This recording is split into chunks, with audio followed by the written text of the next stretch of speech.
میں پچھلی صدی میں پیدا ہوا تھا۔ میرا باپ سکھوں کے خلاف لڑا تھا، پھر انگریزوں کے خلاف لڑا۔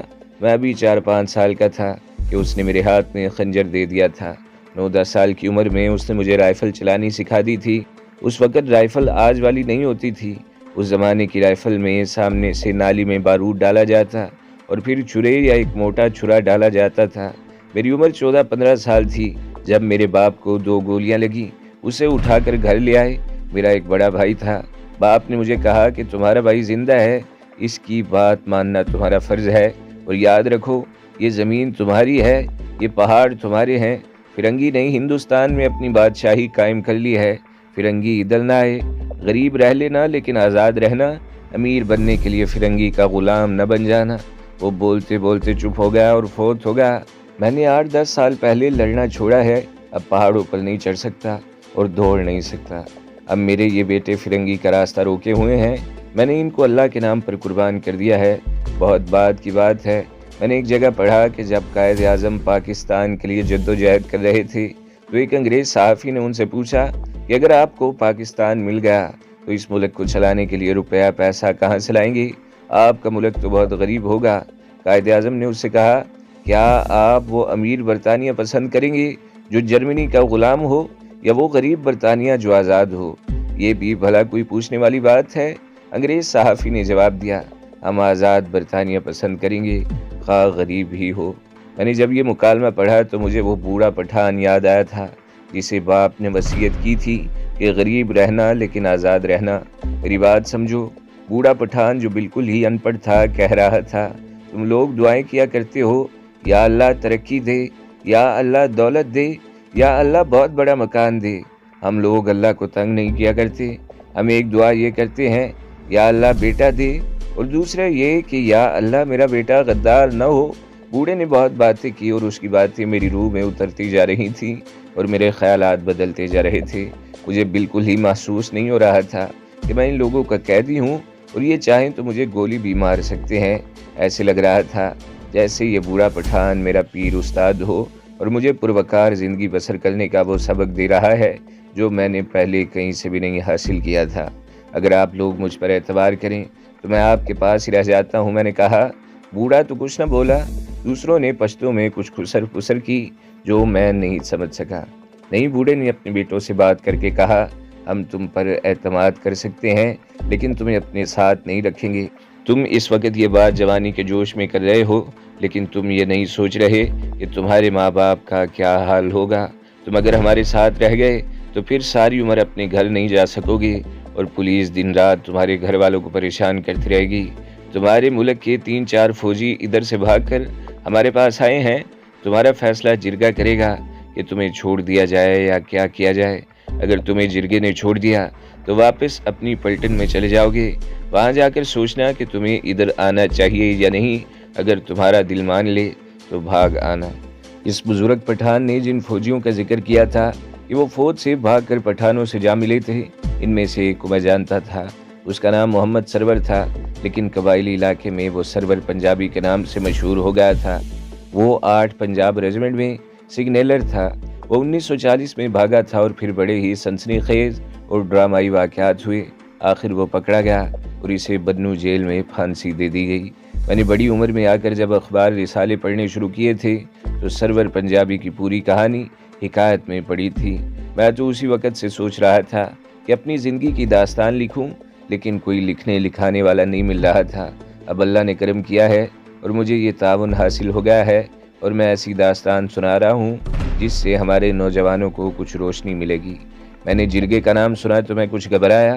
جرگے میں 4-5 بزرگ بیٹھ کر فیصلہ کیا کرتے تھے کہ ملزم کو سزا دی جائے یا یہ بے قصور ہے۔ ان لوگوں کے ہاں کوئی تحریری قانون نہیں تھا، نہ ان کی کوئی پولیس تھی۔ جرگہ کتنی ہی سخت سزا کیوں نہ دے دیتا، سب اسے قبول کرتے تھے۔ ایسے کوئی بھی نہیں کہتا تھا کہ ہم نہیں مانتے، دیکھی جائے گی ہمارا کوئی کیا بگاڑ لیتا ہے۔ میں نے اپنا آپ اللہ کے حوالے کر دیا۔ سب کی آنکھیں بند ہو رہی تھیں، عورتیں کسی اور کمرے میں چلی گئی تھی، ہم سب مرد اسی کمرے میں رہے اور سو گئے۔ ان پٹھانوں نے مجھے ایسی وارننگ نہ دی کہ بھاگنے کی کوشش کرو گے تو مارے جاؤ گے۔ انہیں مجھ پر بھروسہ تھا یا انہیں یہ یقین تھا کہ میں بھاگا بھی تو جاؤں گا کہاں، اس پتھریلے پہاڑی علاقے کی بھول بھلائیوں سے نکلنا ممکن ہی نہیں تھا۔ مجھے تو یہ بھی پتہ نہیں تھا کہ میں کہاں ہوں اور بنو یا لتمبر کتنی دور ہیں۔ صبح کھلی دھوپ کمرے میں آ رہی تھی، وہاں صرف بوڑھا تھا یا عورتیں تھیں۔ میں پھر بوڑھے کے پاس بیٹھ گیا اور اس کی باتیں سننے لگا۔ وہ دن گزر گیا، پھر رات بھی گزر گئی۔ مجھے ایک اور خیال پریشان کرنے لگا، وہ یہ تھا کہ میرے متعلق یہ رائے نہ قائم کر لی جائے کہ میں بھاگ کر پٹھانوں کے پاس چلا گیا ہوں۔ مجھے معلوم تھا کہ اس صورت میں میرے گھر پر پولیس کو چڑھا دیا جائے گا۔ پھر یہ خطرہ بھی نظر آنے لگا کہ ان پٹھانوں نے مجھے چھوڑ دیا تو بھی میرے انگریز افسر شاید نہ مانے کہ میں جان بوجھ کر پٹھانوں کے پاس نہیں گیا تھا۔ ایک خیال یہ بھی آیا کہ ایسا نہ ہو کہ میرے گھر یہ سرکاری اطلاع دے دی جائے کہ میں لڑائی میں مارا گیا ہوں۔ 2 دن اور اس ذہنی کیفیت میں گزر گئے۔ میں نے کئی بار بوڑھے پٹھان سے پوچھا کہ میرا کیا بنے گا، خدا کو یاد کرو۔ آخر بوڑھے نے میرے اس سوال سے تنگ آ کر کہا، اگر تم ہندو یا سکھ ہوتے تو ہم پہلے دن ہی تمہارا فیصلہ کر دیتے، جرگے کی ضرورت ہی نہیں تھی، لیکن تم مسلمان ہو اس لیے ہم اپنی مرضی سے تمہیں نہیں چھوڑ سکتے۔ مسلمان فوجی کا فیصلہ جرگہ کیا کرتا ہے، تم ہمارے پاس مہمان ہو۔ اگلے ہی روز جرگے کی اطلاع آ گئی، دوسرے دن وہاں پہنچنا تھا۔ اگلے روز علیو صبح منہ اندھیرے مجھے جگایا گیا۔ بوڑھا اور اس کے 2 بیٹے میرے ساتھ چل پڑے۔ میری رائفل اور ایمونیشن انہوں نے اٹھا رکھا تھا۔ 3-3.5 گھنٹے کا سفر، پہاڑی سفر کر کے ہم ایک گاؤں میں پہنچے۔ یہ پتھریلی وادیاں تھیں، مجھے یاد نہیں کہ ان میں سے کتنی بار ہم دائیں اور بائیں مڑے اور ایک کشادہ وادی میں پہنچے جہاں یہ گاؤں تھا۔ مجھے اس گاؤں کا نام معلوم نہیں، اسے میں صرف اس لیے گاؤں کہہ رہا ہوں کہ وہاں 10-12 گھر تھے۔ گاؤں کے باہر بہت سے پٹھان موجود تھے۔ اس گاؤں کے قریب شاید پانی تھا، اس پانی کی وجہ سے ہی وہاں چند ایک ہرے بھرے درخت نظر آ رہے تھے اور تھوڑا سا سبزہ بھی تھا۔ باہر چارپائیاں بچھی ہوئی تھیں، پٹھان ان پر بیٹھے ہوئے تھے، کچھ زمین پر ہی بیٹھ گئے۔ ہم وہاں پہنچے تو سب اٹھ کر کھڑے ہوئے اور بوڑھے پٹھان کے ساتھ سب نے باری باری ہاتھ ملایا۔ ان میں سے کئی ایک نے میرے ساتھ بھی ہاتھ ملایا اور بعض نے میرے ساتھ ہاتھ ملانا ضروری نہ سمجھا۔ اس کی وجہ شاید یہ تھی کہ انہیں ابھی معلوم نہیں تھا کہ میں مسلمان ہوں۔ میں ان سب کے لیے تماشا بن گیا تھا۔ مجھے آوازیں سنائی دیں، مسلمان مسلمان۔ مجھے ایک طرف بٹھا دیا گیا، سب مجھے حیرت سے دیکھ رہے تھے۔ 2 بڑی اچھی قسم کی چارپائیاں سامنے رکھی ہوئی تھیں۔ تھوڑی دیر بعد 5-6 بزرگ سے پٹھان آئے، سب ان کے احترام میں کھڑے ہو گئے۔ میں نے خاص طور پر دیکھا کہ ان کا لباس دوسروں سے بہت مختلف تھا، اس لباس سے وہ بہت ہی معزز لگتے تھے۔ وہ دراصل مختلف قبیلوں کے سردار تھے جنہیں ملک کہا جاتا تھا۔ یہ سب ان 2 چارپائیوں پر بیٹھ گئے جنہیں میں نے اچھی قسم کی چارپائیاں کہا ہے۔ میں سوچ رہا تھا کہ یہ جرگہ میرا فیصلہ کرنے کے لیے بیٹھا ہے۔ میں حیران بھی ہو رہا تھا کہ میں اتنا اہم قیدی ہوں کہ میرے لیے اتنے بڑے جرگے کا اہتمام کیا گیا ہے، لیکن میری یہ خوش فہمی جلدی رفع ہو گئی۔ وہ اس طرح کے ادھیڑ عمر پٹھان کو اس طرح جرگے کے سامنے لایا گیا کہ اس کے دونوں ہاتھ پیچھے پیٹھ رسی کے ساتھ بندھے ہوئے تھے۔ اسے جرگے کے سامنے کھڑا کر دیا گیا۔ یہ ساری کارروائی پشتو میں ہو رہی تھی، اس لیے میں کچھ بھی نہ سمجھ سکا۔ ملزم نے بڑی آہستہ اور دبی زبان میں اپنا بیان دیا۔ جرگے کا کوئی نہ کوئی ممبر تھوڑی دیر بعد بڑے غصے کے عالم میں اسے کچھ کہتا۔ 4 گواہوں کے بیان بھی ہوئے، اس کے بعد پھر ملزم سے کچھ سوال کیے گئے۔ اب اس نے ذرا جاندار آواز میں جواب دیا۔ جرگے کے بزرگوں نے آپس میں خسر پسر کی اور ایک آدمی کو آواز دے کر کچھ کہا۔ وہ آدمی دوڑا گیا، تھوڑی ہی دیر بعد واپس آیا۔ اس کے ہاتھ میں غلاف میں لپٹا ہوا قرآن پاک تھا۔ جرگے کے حکم سے ملزم کے ہاتھ کھول دیے گئے اور قرآن اس کے آگے کر دیا گیا۔ یہ سمجھنا کوئی مشکل نہیں تھا کہ ملزم سے قرآن پر قسم لی جا رہی تھی۔ پاکستان کی کچہریوں میں اکثر حلفیہ بیان لیے جاتے ہیں۔ لوگ بڑی ڈٹھائی سے اللہ کو حاضر ناظر جان کر جھوٹا حلف اٹھاتے ہیں اور جھوٹ بولتے ہیں۔ قرآن کی قسم کھانا تو لوگ معمولی سی بات سمجھتے ہیں، قرآن پاک پر ہاتھ رکھ کر بھی قسم کھا لیتے ہیں۔ یہ اسی کا نتیجہ ہے کہ ہم پر خدا نے حکمران بھی جھوٹی قسمیں کھانے والوں جیسے مسلط کر دیے ہیں اور مہنگائی نے ہمارا جینا حرام کر دیا ہے۔ یہ سب جھوٹی قسموں کی سزا ہے جو روز بروز بڑھتی جائے گی، اور وہ دن بھی آ جائے گا جب اللہ اپنے فرمان کے مطابق ہم پر کسی غیر قوم کو مسلط کر دے گا۔ میں نے اس پٹھان کو دیکھا، اسے کہا گیا کہ قرآن پر دونوں ہاتھ رکھ کر کہو کہ تم بے گناہ ہو۔ یہ اس کی زندگی اور موت کا سوال تھا۔ وہ ایسے کر سکتا تھا کہ قرآن پر ہاتھ رکھ کر قسم کھا لیتا اور اپنی جان بچا لیتا، لیکن اس کا رویہ یہ دیکھا کہ اس نے قرآن پاک کو دیکھا، پھر جرگے کے ملکوں کی طرف دیکھا، پھر تمام تماشائیوں پر نظر گھمائی اور آخر اس نے سر ہلا کر کہا کہ وہ قسم نہیں کھائے گا۔ اس کا مطلب یہ تھا کہ وہ مجرم تھا۔ جھوٹی قسم نہ کھانے کا نتیجہ میں نے یہ دیکھا کہ جرگے کے حکم سے اس کے ہاتھ پھر پیٹھ پیچھے باندھ دیے گئے۔ جرگے کے سب سے زیادہ معمر بزرگ نے بلند آواز سے تماشائیوں سے مخاطب ہو کر اپنا فیصلہ سنایا، جو میں نہ سمجھ سکا۔ جب تماشائیوں نے ہاتھ کھڑے کر کے بلند آواز سے کچھ کہا تو میں سمجھ گیا کہ ان سب نے جرگے کے فیصلے کی تائید کی ہے۔ اس بزرگ کے اشارے سے ملزم کو 4 آدمی ایک طرف لے گئے۔ کچھ آگے زمین نیچے چلی جاتی تھی، نیچے خشک نالا تھا۔ وہ سب وہاں سے نیچے گئے تو نظروں سے اوجھل ہو گئے۔ 2-3 منٹ ہی گزرے ہوں گے کہ 4 رائفلیں فائر ہوئیں۔ صاف پتہ چلتا تھا کہ چاروں رائفلیں اکٹھی فائر ہوئی ہیں۔ وہ چاروں آدمی اوپر آئے۔ مجرم ان کے ساتھ نہیں تھا۔ صاف ظاہر تھا کہ اسے سزائے موت دی گئی ہے۔ جب وہ چاروں آدمی جرگے کے سامنے آئے تو ان میں سے ایک نے جرگے کے ساتھ کوئی بات کی۔ میرا خیال ہے انہوں نے جرگے کو یہ اطلاع دی تھی کہ مجرم کو سزائے موت دے دی گئی ہے۔ جرگے نے فاتحہ کے لیے ہاتھ اٹھائے۔ تمام تماشائیوں نے، میں نے بھی ہاتھ اٹھائے۔ جسے سزائے موت دی گئی تھی وہ آخر مسلمان تھا اور پٹھان تھا۔ اس کے بعد جرگے کے سامنے پیش ہونے کی میری باری تھی۔ میرے مقدمے کی کارروائی سننے کے بجائے آپ یہ ضرور جاننا چاہیں گے کہ اس پٹھان کا جرم کیا تھا جسے گولی مار دی گئی تھی۔ میں پہلے آپ کو اس کا مقدمہ سنا دیتا ہوں۔ وہ خاصا وار تھا۔ انگریزوں نے ایک تو پٹھان ریجمنٹس الگ بنائی تھی جن میں پٹھانوں کو بھرتی کیا جاتا تھا۔ پٹھانوں کی انہوں نے ایک فورس اور بنائی تھی جسے اسکاؤٹ کہا جاتا تھا۔ ان کی الگ الگ پلٹنیں بنا کر ان کے مختلف نام رکھ دیے گئے، مثلاً ٹوچی اسکاؤٹس وغیرہ۔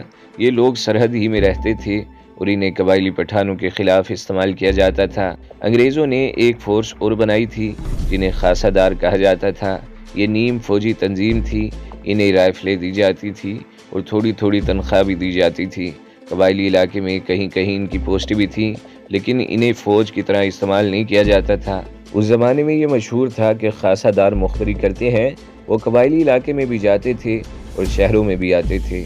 ان میں بعض دوغلی مخبری کرتے تھے، یعنی انگریزوں کی خبریں قبائلی پٹھانوں تک پہنچاتے اور قبائلیوں کی مخبری انگریزوں کے آگے کرتے تھے۔